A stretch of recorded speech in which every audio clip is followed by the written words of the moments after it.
What's up, government seekers? Huh? Held on though, not right? Thank you to our tax supplier. Getting my new setup. I don't have my big arm microphone yet. I'm still moving stuff around, but I did want it to go better microphone instead of the MacBook microphone, which is not that great. So we have a fantastic show for you today, guys. A lot of fun stuff happening out there that the United States does and loves doing. Holly Horn is our moderator. Hello, Gov Seekers. Thank you for everybody watching on my YouTube and Lee Camp's YouTube. Please like the other one's YouTube if you're doing that. So thank you. And I think we're a few weeks. I have not posted the audio yet for a couple of past episodes. So I apologize for I've been moving. So I'll get those up to speed. Trust me on that. So yeah, we're talking about East Timor and what slaves went through. The East Timor stuff, just a little quick preface. It's pretty gnarly. Blaze Saver Wolf is also here. And we are also streaming on the Rockfin. Like, share, subscribe. That I'm in a new safe house. Yes, I have to keep moving so the NSA doesn't find me. This feels like there's some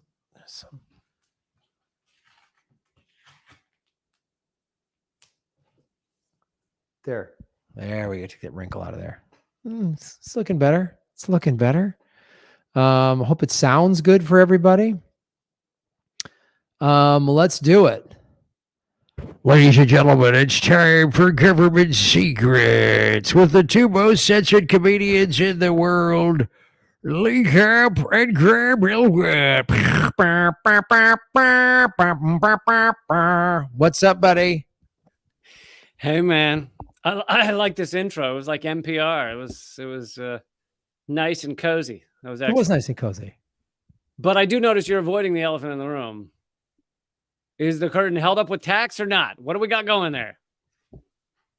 Do you not want to admit there are still no tax? Didn't someone mail you tax? I'm sorry, I'm having a tech issue, Lee. I can't hear you. You're having a tech issue is what you're having. I think we should just get right into our first segment rather than avoid the fact that. All right, we want to get into it. All right, look, there, tape. I'm still using tape. Okay, the tax are in the trunk. That is stubbornness. Someone sent him tax. He received tax in the mail. It's not ego or vanity. I literally moved. So like there's suitcases still open. I haven't had any furniture for 3 years, right? The tax are in whichever suitcase jingles when you shake it. They're in the trunk of my car. And I'm like, I should bring the tracks in. And then I'm doing all this stuff. I'm doing laundry. I got to go back to Target to get something. And then I'm like, shit, we're going live.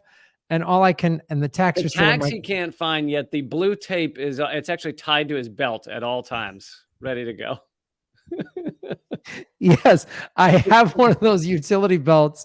So I always have a tape measure and blue tape on it at all times. So that is correct, Lee. Thank you so much. All right. We'll let it pass this time. I'm honestly, though, I don't know that we're going to need tax for this particular wall. You think the tape's siding with you this time? Well, I think this particular wall, the old setup, it wasn't very tape friendly. Mm-hmm. Plus, here's the thing. I don't know where my permanent place in this apartment is going to be. It's a smaller place. It's in a really nice building with a lot of amenities, which I like. But I don't know if this is going to be so I don't want to tack anything in yet until we know, Lee. Listen, I want you to do you, but if the curtain falls down mid-episode and you start setting things on fire, you have to promise not to set things on fire and flip over your table. No, at this point, if this falls behind me, I have no one to blame but myself. I will own all of that. But I just didn't realize you were such a tack apologist. That's the thing we're really uncovering here on Government Secrets. Is Lee is very pro tack. I'm funded by Big Tech. I am. I didn't want to reveal it, but Yeah, you get big buckets of tax. Not a brand either. Just all of them. All tax. There's like a Bilderberg group for the tack community that and they send you stuff. Yes. Yes. All right. Well, that makes perfect sense. Now it all adds up. While you were pushing this tack thing on me hard. I know. Oh, Lee. I should have just admitted it up front.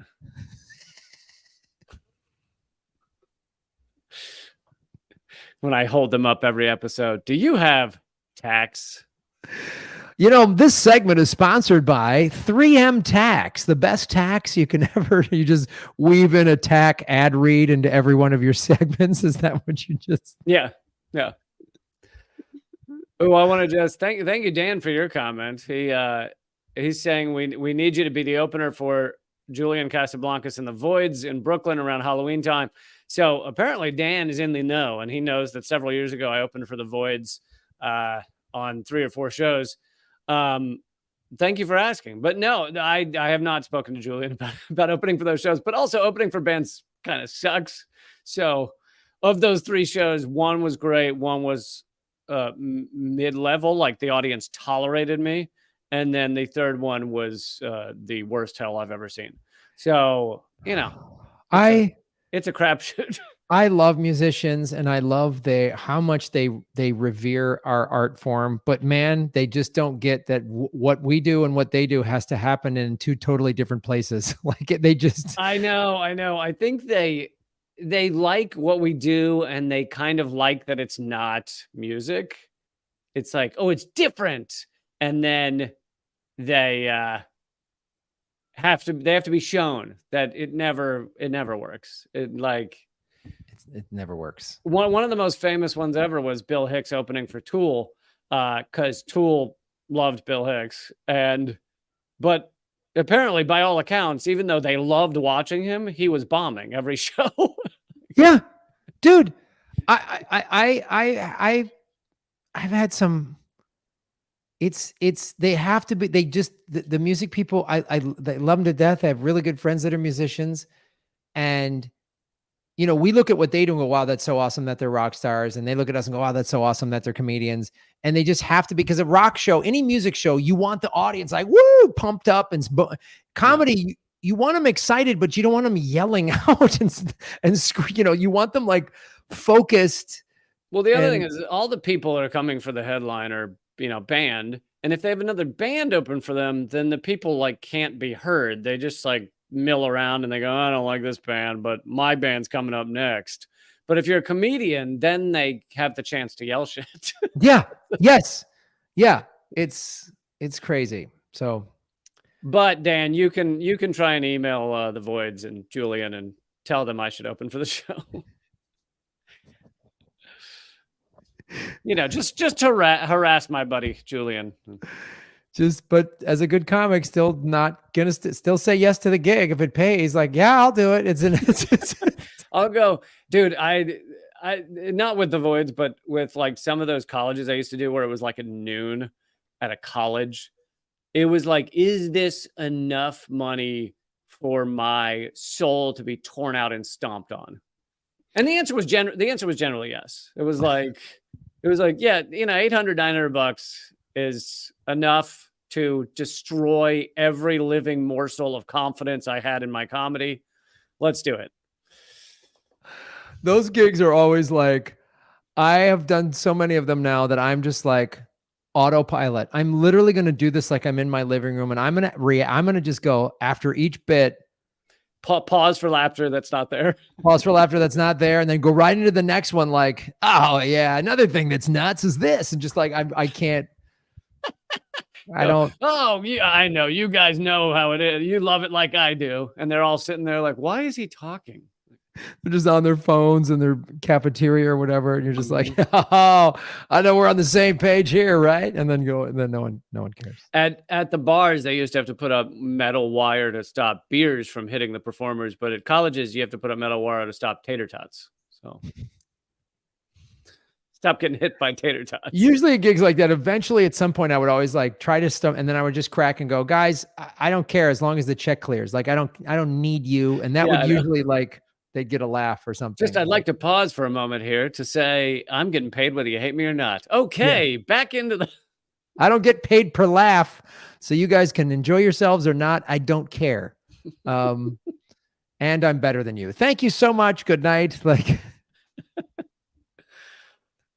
all right, man. Well, it sounds like mine. Weirdly, I know Slave Escapes does not sound like an exciting, upbeat thing, but I think there might be some more humor in it than East Timor. So let's do East Timor first. Yeah, I mean, East Timor is gnarly. It's very, very gnarly.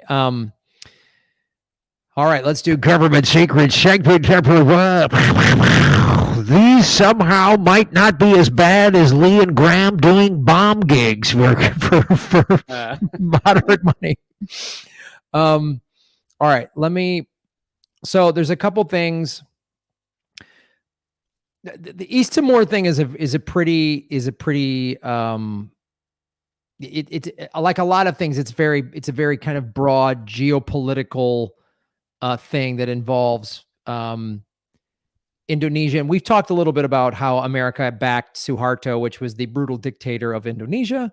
And because it's the good old, like, he was anti-communist, so he can just torture anybody. We'll let him do whatever. So what happened, the Indonesian nationalists and military hardliners, particularly leaders of the intelligence AG, Comitib, that was whatever, their CIA, and Special Operations Unit, OPSIS, saw there was a Portuguese coup as an opportunity for East Timor's annexation by Indonesia, right? So just to give it big, let me just underground. So here it is. According to the pre-1974 Constitution of Portugal, East Timor, known until then as Portuguese Timor, was an overseas province just like any of the provinces outside of continental Portugal. Overseas provinces also included Angola, Cape Verde, Portuguese Guiana, Mozambique, Sao Tome, Principal in Africa, Macau, and China. Again, Portugal, when it went around conquering the world, Brazil used to be a territory. Brazil got its independence. So East Timor was part of that. In 1974, a left-wing Movimento de Forças Armadas, the armed forces movement within the Portuguese military, mounted a coup d'etat against a right-wing authoritarian government in Lisbon and announced its intention to rapidly withdraw from Portugal's colonial possessions. So, which means they got rid of Timor. Which I won't go into all the details of that, but then like anything, there's a power vacuum. By April 75, there was internal conflicts that split the leadership there. And then there was the UDT, there was a coup. And by the end of August, the UDT remnants were retreating toward the Indonesian border. A UDT group of 900 crossed into West Timor on September 24th, 1975, followed by more than 1,000 others, leaving the Fretilin in control of East Timor for the next 3 months, which there was a brutal death toll. So there was an invasion then in December 7th of 75, where the Indonesian forces invaded East Timor. Okay. And this is where the Indonesian secret services or whatever, and it was called Operation Lotus, was the largest military operation ever carried out by Indonesia. Then there was a whole invasion.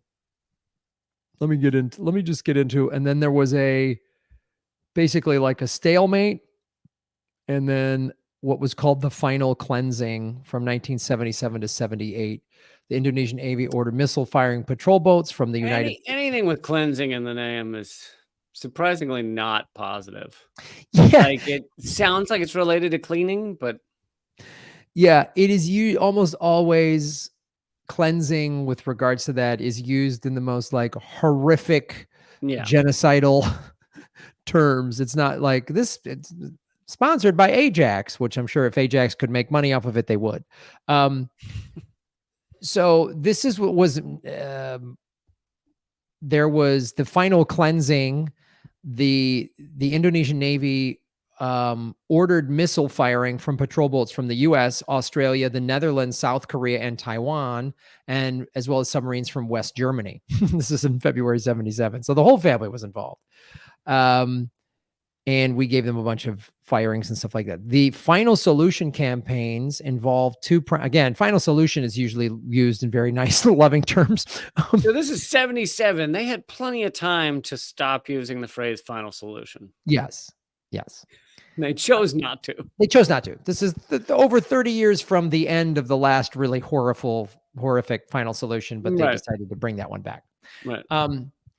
The encirclement and annihilation campaign involved bombing villages and mountain areas from airplanes, causing famine and defoliation of ground cover. When surviving villages came down to lower lying regions to surrender, the military would simply shoot them.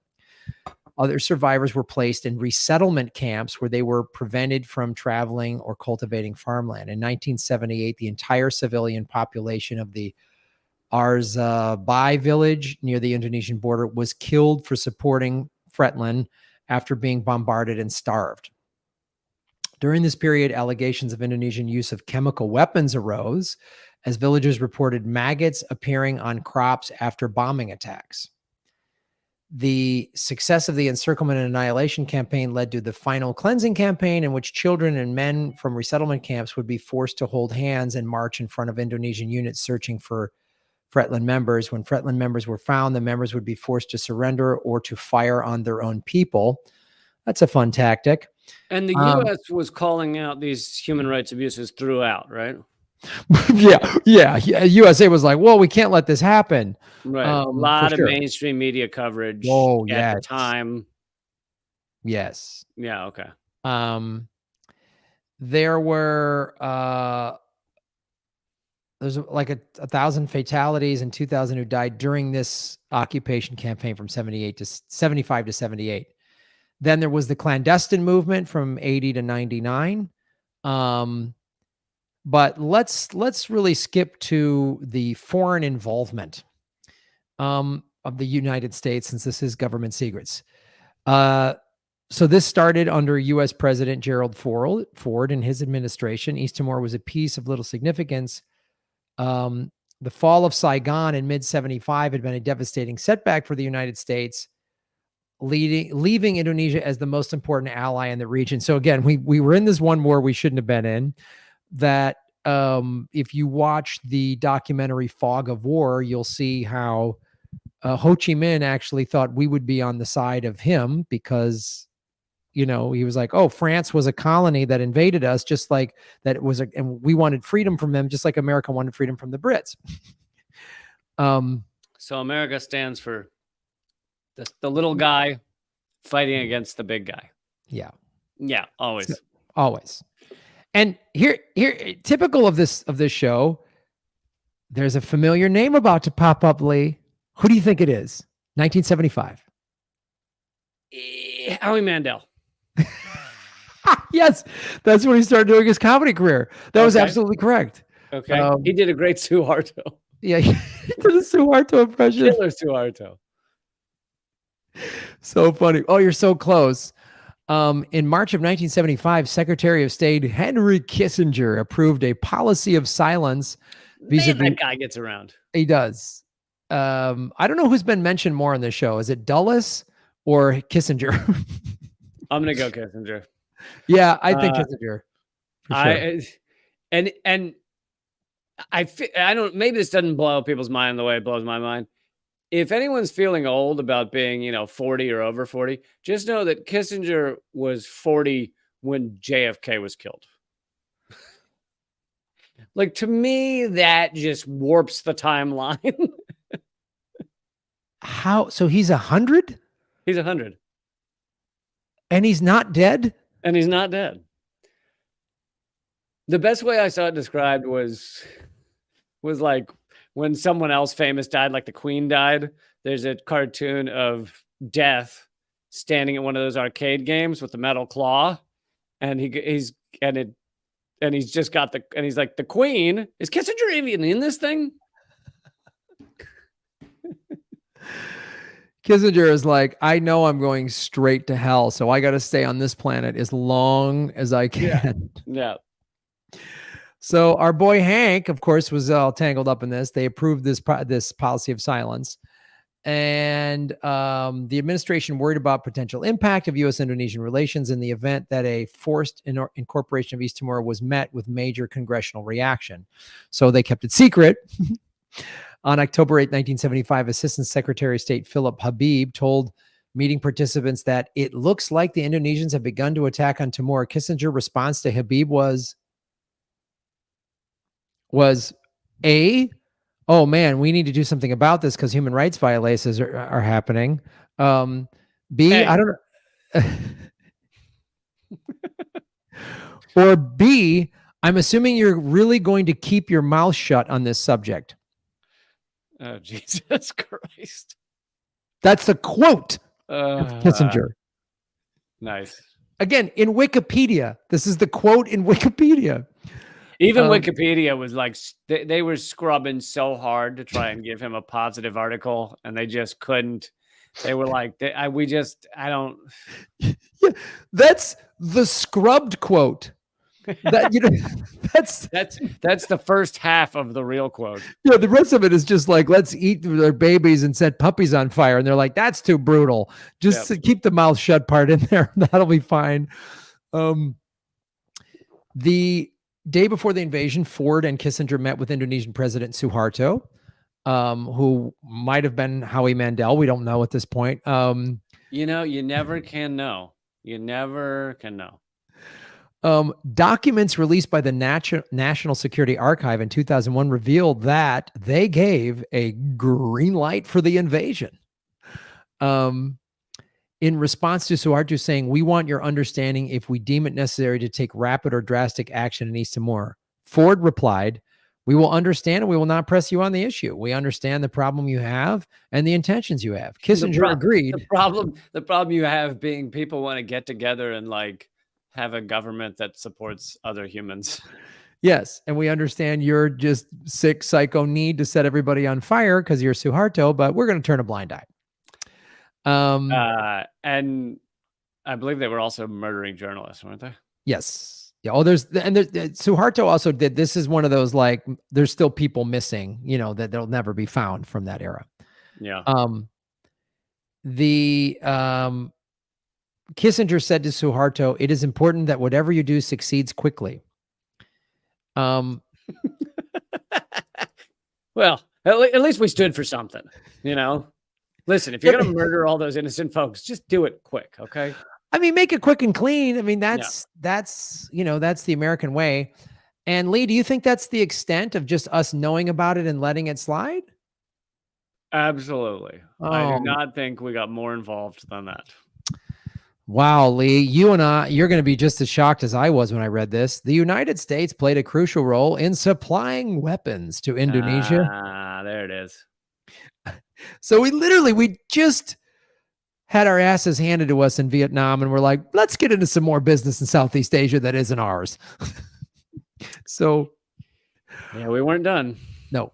A week after the invasion of East Timor, the National Security Council prepared a detailed analysis of Indonesian military units involved and the U.S. equipment they used.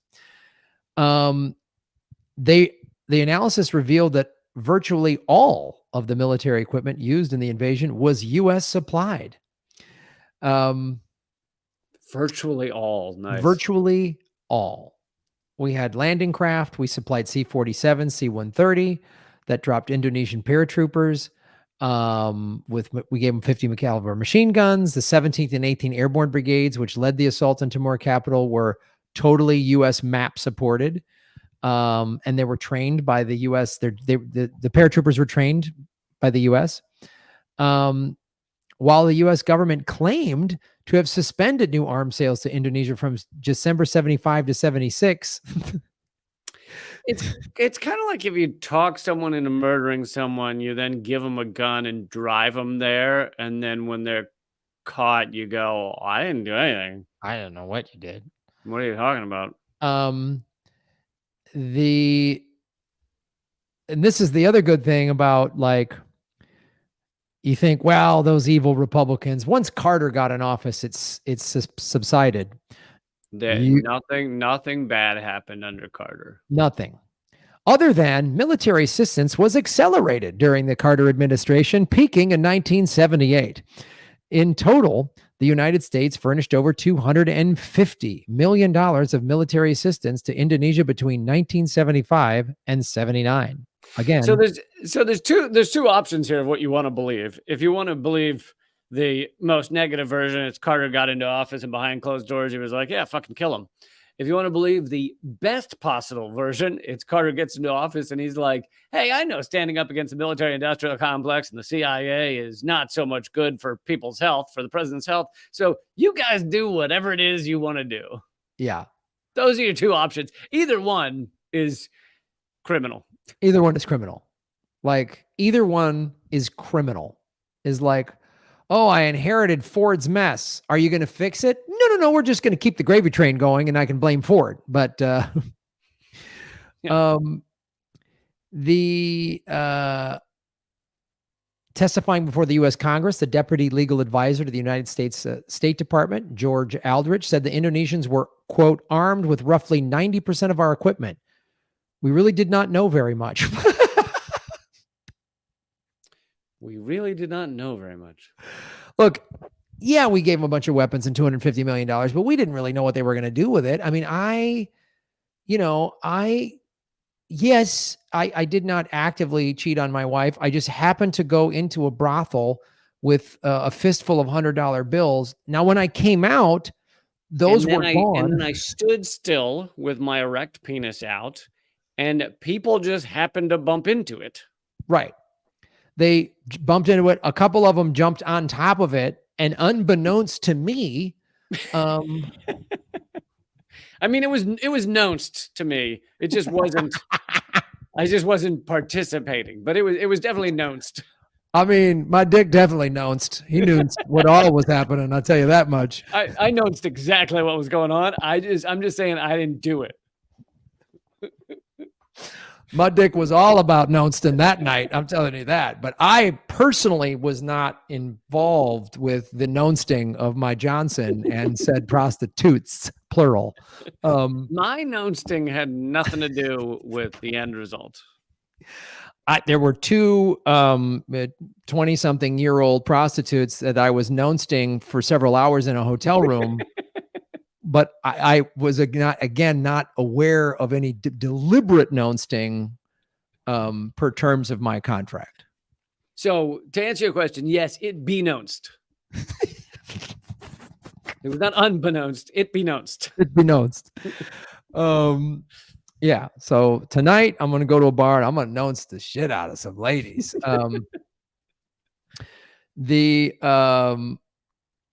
Yeah, there's just more decades of lies from these guys. The other thing is then the U.S. politically and military support were fundamental to the Indonesian invasion and occupation of East Timor between 1975 and 1999.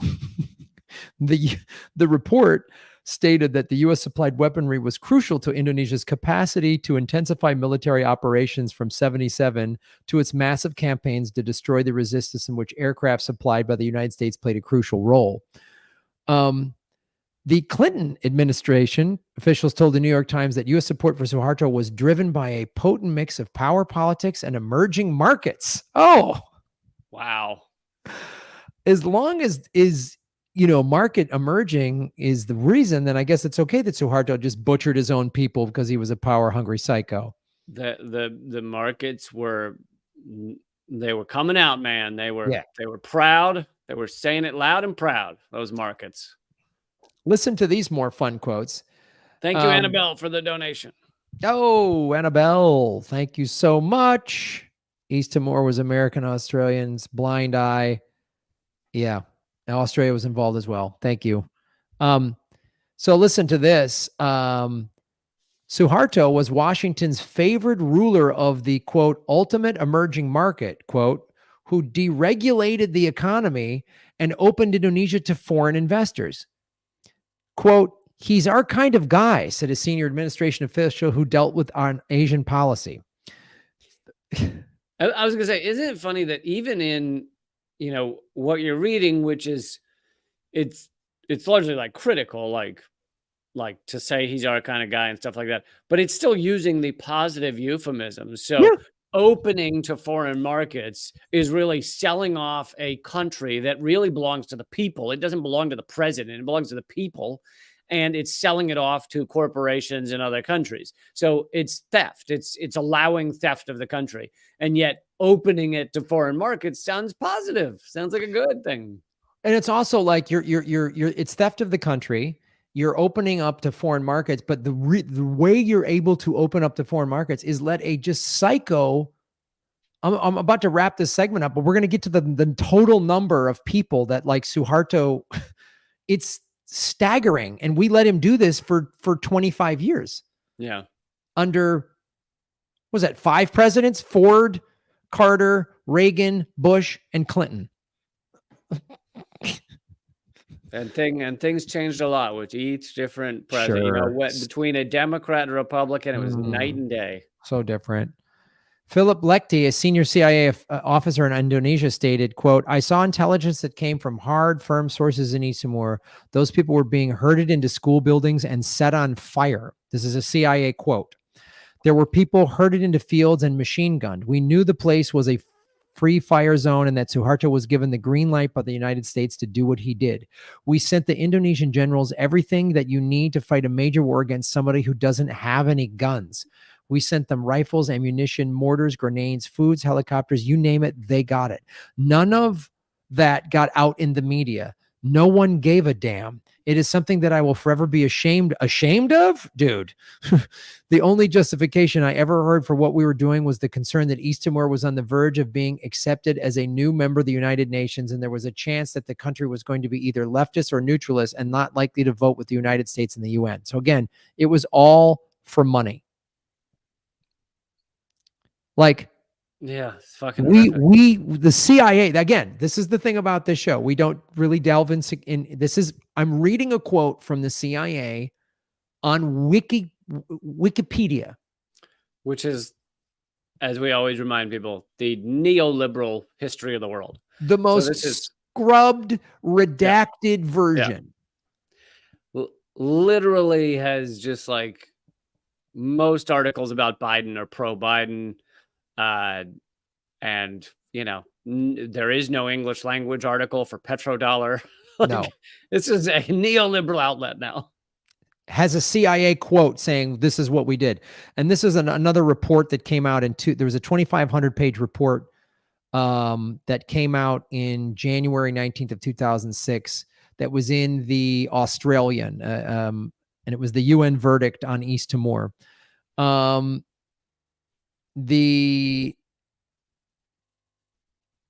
Basically, this is what came out of this UN report. The UN the report blames the Indonesian government and the security forces for the deaths of as many as 183,000 civilians. More than 90% of them died from hunger and illness. The Indonesian police or soldiers were to blame for 70% of the 18,000 unlawful killings and disappearances between 75 and 99. Unlawful killings? Is there such a thing as a lawful killing? Yeah. It's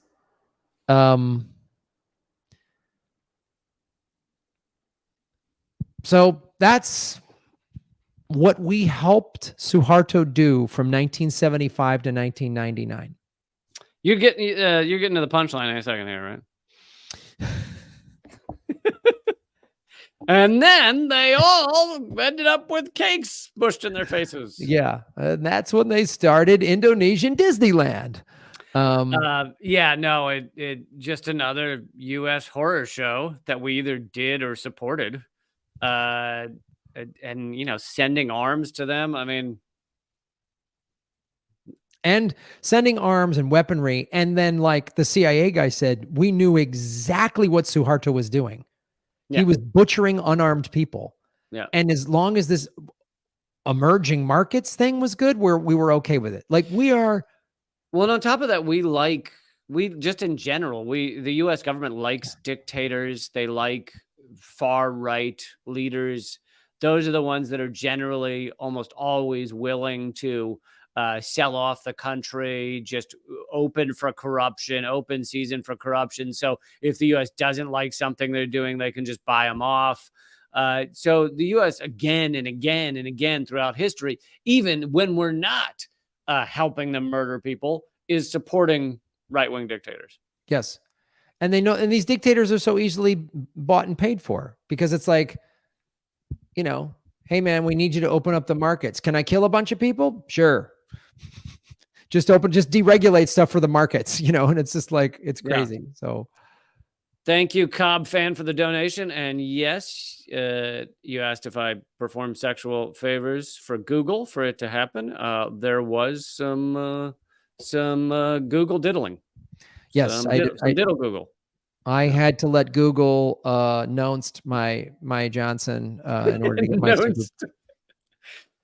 Actually, I wasn't even thinking of this aspect of it, but like the biblical term was to know someone was to fuck them. So, right. Yeah, they were nounced. You were so nounced. Yeah. Google got to nounced me in order to get my super chats back. So thank you so much for supporting our show. So that was America's fun, and Australia and a bunch of other Western countries, but America led the way to let Suharto just butcher people in East Timor. That's Government Sacred segment number 1. Dee-dee-doo. All right. This one is pretty amazing. This is, and I thought this story was important because, I think in many ways we don't talk enough, both on this show, but in general, but even on this show, about what life was like for slaves and the various battles that went on to free slaves. Some of it has to do, some of it may just be that we have let it slip through the cracks, but some of it is that, like, a lot of the history is written by the fucking victors, but also the exploiters. And so there's far less written history of what slaves went through than, right. The battle of white guys, white oligarchs fighting each other. There's far more of that. And that's what you're taught in school. So there is less written history of what slaves were experiencing in the U.S. And that's part of it. But yeah, so I thought this was important. This is the 5 most unique or courageous or whatever adjective you want to give it, slave escapes, people escaping slavery in the United States. Nice. Well, this is kind of an upbeat story. I'm glad these people escaped. I'm glad they got out from the... Hold on. You're on the side of the escaping slaves? Graham, come on. These people need to be back where they belong. Right. I know. It's bad for business. They're not good workers. It's terrible for business. No, absolutely. This is a definitely an upbeat story in terms of them escaping. What is not so upbeat is to remember the time when the people in the United States thought it was okay to own human beings and how desperate these people were to get out of being owned by other human beings. But it goes to show both the bravery, the courage, the inventiveness to escape, and also it's people, fucking racist assholes try to say, like, including Kanye West, by the way, at one point, like to say, like, well, if slavery was bad, then why didn't they escape? Which many of them did, and anyway. Or many of them did, or many of them tried. And these are just the ones that, like, made it into, like, mainstream history. Like, these are the ones that people actually Right. were reporting on. And many of those that tried and failed were either killed or beaten or whatever. Yeah. So, all right. So number 5, these are the top 5 most daring slave escapes. This is William and Ellen Craft. The two had married in Macon, Georgia in 1846, but were held in slavery by different masters. And by the way, can we stop using the term masters and use the term like kidnappers or some shit? Like, I Yeah. don't, do we have Kidnapper, to say exactly. masters? Abductors. Abductors, yeah. Terrified of being separated, they devised an ingenious plan to flee for Philadelphia. The light-skinned Ellen cut her hair, dressed in men's clothing, and wrapped her head in bandages to pose as an injured white man. William, meanwhile, assumed the role of her loyal black manservant. Because obviously, like back then, I think it's tough to put yourself in the position of what it was like to be an average citizen back then. But it was so rare to see a free or individual, like a black person walking on their own in the South, was immediately suspect and would be highly questioned and maybe just arrested just for, even if they were technically free, just arrested for being free and black. Right. And so you had to come up with some reason that a black person was traveling. And so in this case, they made it look like a white person had his manservant with him. Jeez. On December 21st, 1848, the Crafts donned their disguises and boarded a train for the long journey north. The scheme seemed doomed from the very start after Ellen found herself sitting next to a close friend of her master / abductor. But her elaborate costume prevented her from being recognized. So she had on like bandages across her face, a hat, short hair, glasses, just everything you could come up with to cover your face. The Crafts spent the next several days traveling by train and steamer through the South, lodging in fine hotels and rubbing elbows with upper-class whites to maintain their cover. I mean, so that's another interesting aspect, is because they were playing the role of like a white guy with his manservant. You couldn't be a white guy with a manservant in like a low-level hotel. So they're staying at like upper-class places. How did they pay for that?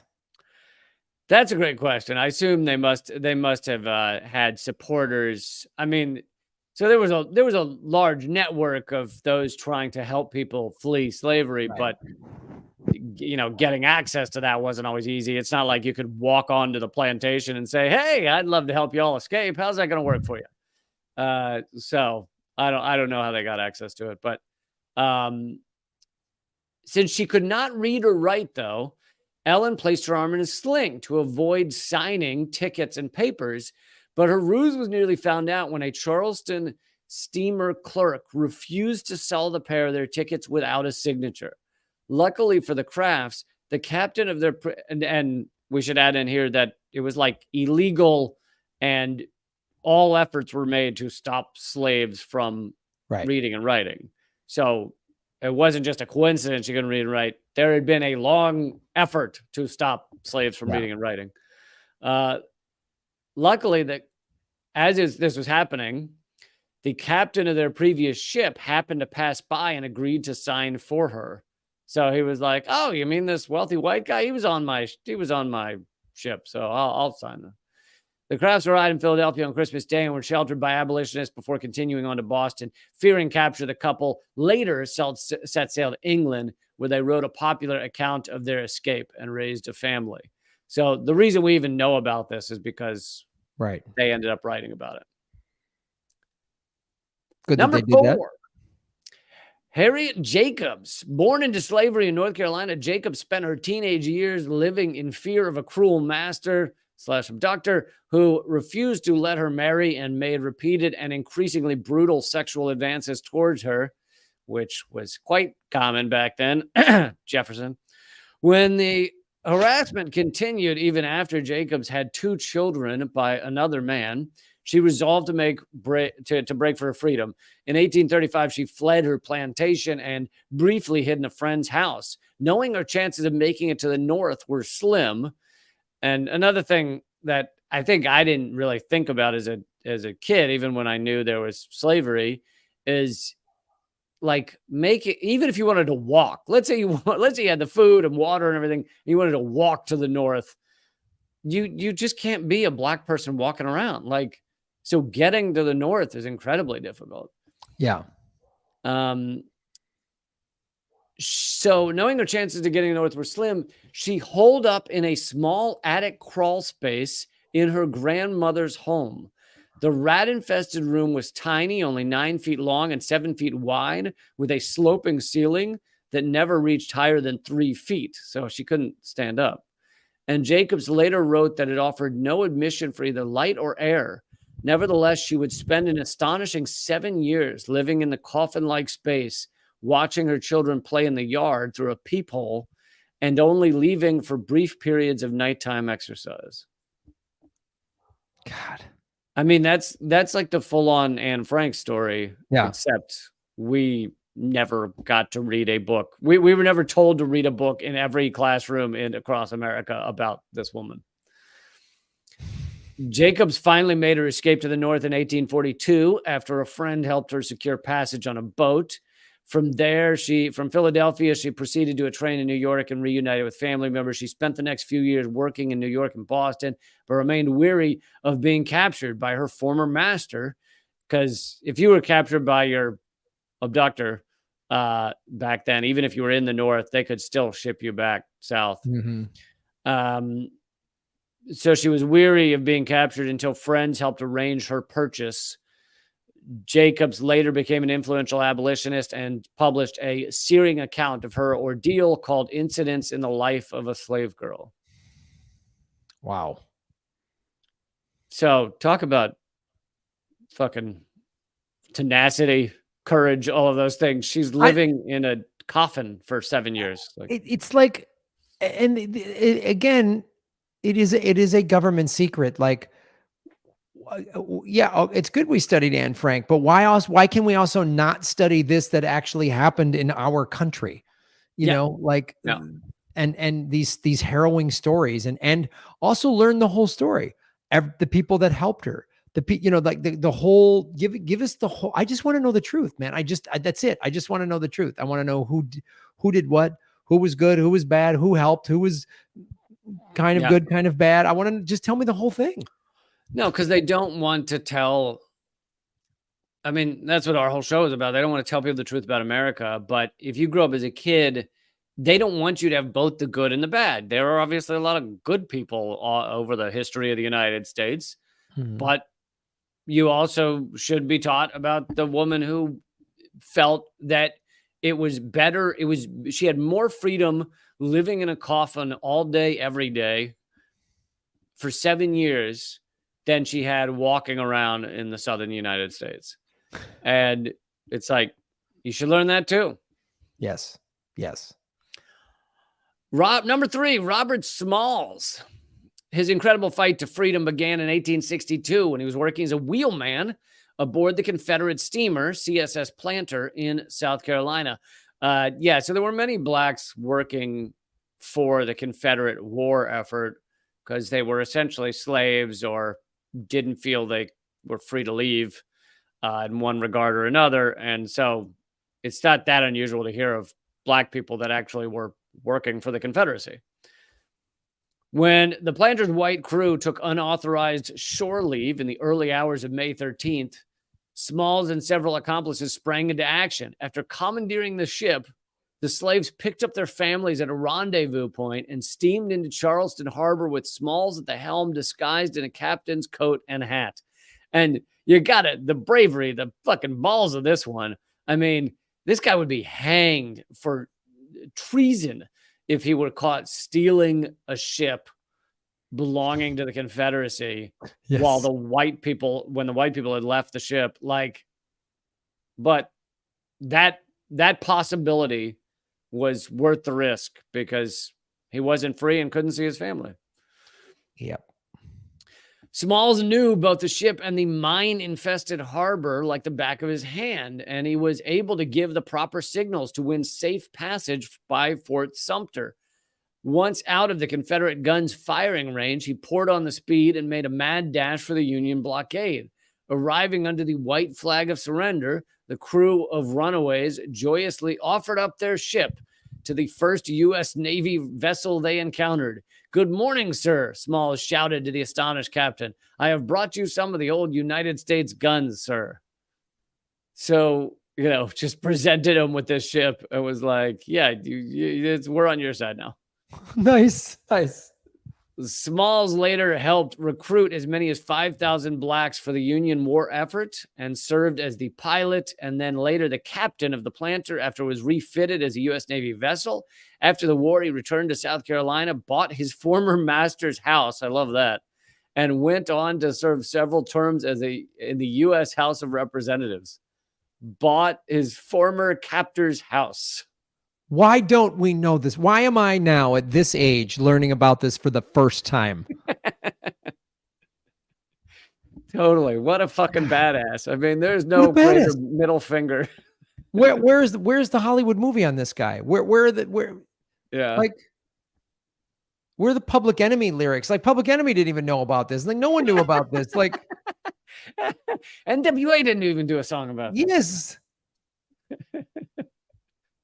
Yeah, that story is truly incredible. And what was I going to say? Oh, and we did a segment on this about the verse of the Star Spangled Banner that we don't sing. Right. And he's exactly who they're talking about in the Star Spangled Banner, where they say I can't even remember what they call him. It's like a escapee, but it's another word for escapee. But basically, every person who escaped to fight for the other side will be, can't run and will be hanged. And so that's in the Star Spangled Banner, the original version. And that's exactly, he's the type of person they're talking about. Yes. In September 1838, 20-year-old enslaved man Frederick Douglass fled his job as a Baltimore ship's caulker and boarded a train. You have to say that term very carefully when you say it. Caulker. And boarded a train bound for the north. The young bondsman was disguised in a sailor's uniform provided by his future wife, Anna Murray, and carried a free sailor's protection pass loaned to him by an accomplice. He desperately hoped the papers would be enough to lead him to freedom, but there was a major obstacle. He bore hardly any resemblance to the man listed in the documents. When the conductor came to collect the tickets and check the black passenger's papers, Douglas was nearly overcome with fear. He said, quote, "My whole future depended upon the decision of this one conductor." Luckily, the conductor only gave the phony sailor's pass a cursory glance before moving on to the next passenger. After several tense hours on board, he arrived in New York, where he hid in the home of an anti-slavery activist and rendezvoused with his wife, Murray. The couple later moved to New Bedford, Massachusetts, where Douglas established himself as one of the nation's leading abolitionists. He remained a fugitive under the law until 1846, when supporters helped him purchase his freedom from his former captor. It's also pretty fucked up that you have to purchase your freedom even after you've escaped. Let me send you some money. It's like Haiti had to keep paying France for having become a free nation. From France. And I mean, again, Frederick Douglass is like someone we have sort of studied. I am kind of familiar with him, but even that, you don't know some of his story. Again, he's the like most known of the people we should know about. And even his story is kind of, we want to get a little bit of it. Frederick Douglass was a freed slave. And then that's the story. I can't even imagine the amount of fear. It's like, if this goes well and my paperwork happens to be ignored, then I am free. I get to be with my wife and my kids. I get to live a life with some level of liberty. But if it goes poorly and one guy looks slightly more at a document, then I'm either enslaved again or murdered. Right. Yeah.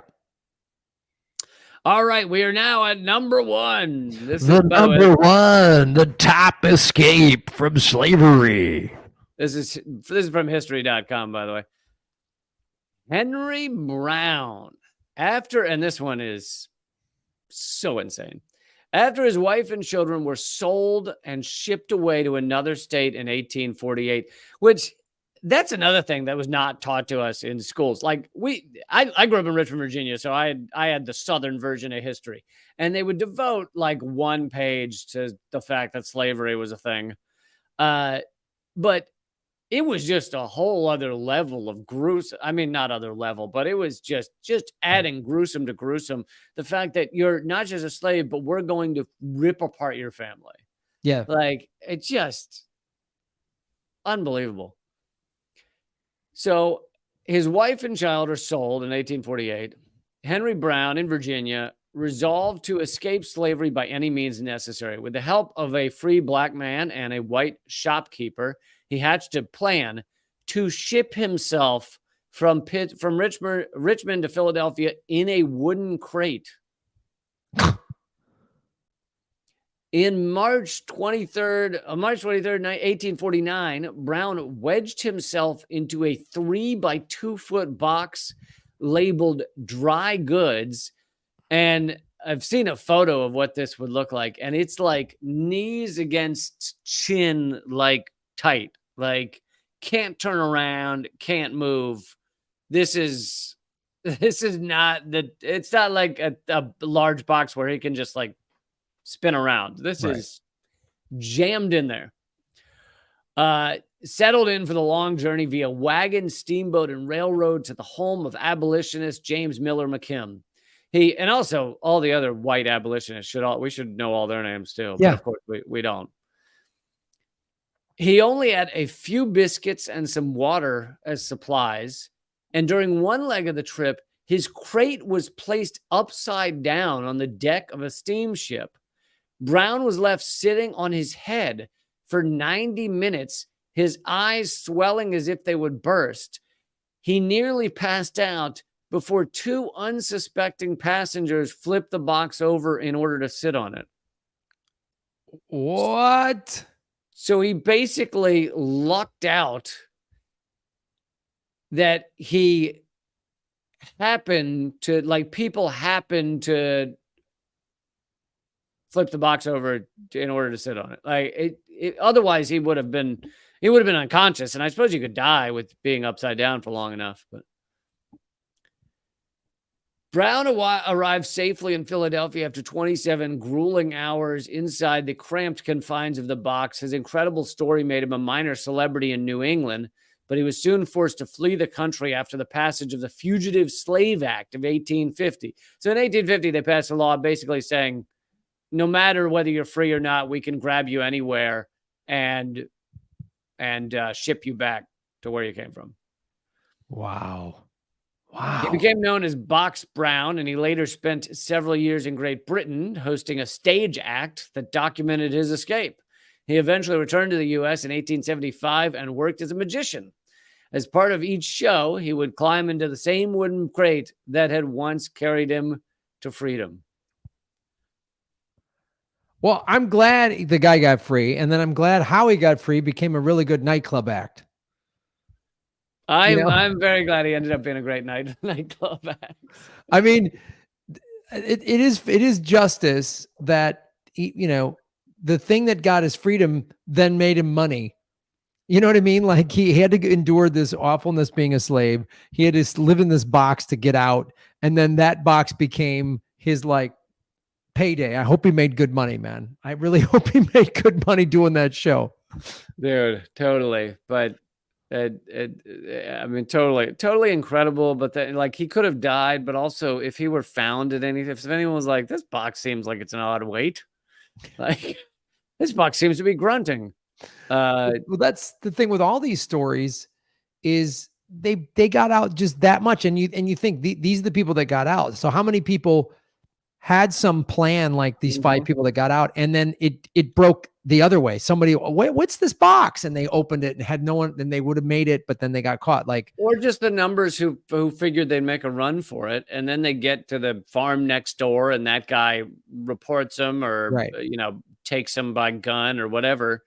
I'm sure it probably was like 99% of or 90% or something of escapes were stopped at some point. So yeah, these are the ones who succeeded and their story was like well told. Like they all published a book or did a show or something about it. So who knows what we're not being told. Oh man, this is why I love doing the show. I learn a lot about it. It's I think I'm past the point of getting really mad at this country and just kind of accepting what it is. But it's like we get to I'm glad, and I thank this audience for wanting to tune in, and you get to learn all this stuff, you know, that you need to know, that we need to know. So well, and we're like leftover just commented, we're ending on a good note here. These are positive escapes of slaves. I know, and this is rare. This is rare. Leftover beefcake is absolutely correct. This is rare that we end the show on like a positive note. And actually, like these are five these are five good secrets. These are five good things that happened. These are wins. These are like this is excellent. We just want to get the word out on something good that happened in the middle of something awful. So yeah. We are now headed over to Patreon to do an extra segment. And if you join us over there or at any time, you will unlock over 40 extra segments that are all evergreen. You can learn about all the government secrets that we haven't covered on the show here, and you'll be supporting the show. So that's at patreon.com/government secrets.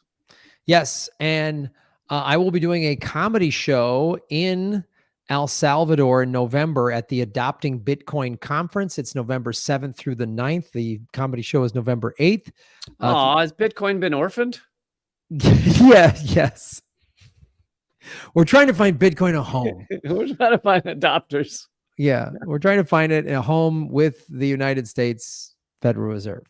But as we learned last week, the Federal Reserve is an illegal banking cartel, so I don't think that's going to happen anytime soon. But if you're in El Salvador in November, if anyone happens to be in El Salvador on vacay, and I offer you this, if you go to GrahamElwood.com, you can get 21% off your pass to adopting Bitcoin by using the coupon code Elwood21. That is how did you pick 21%?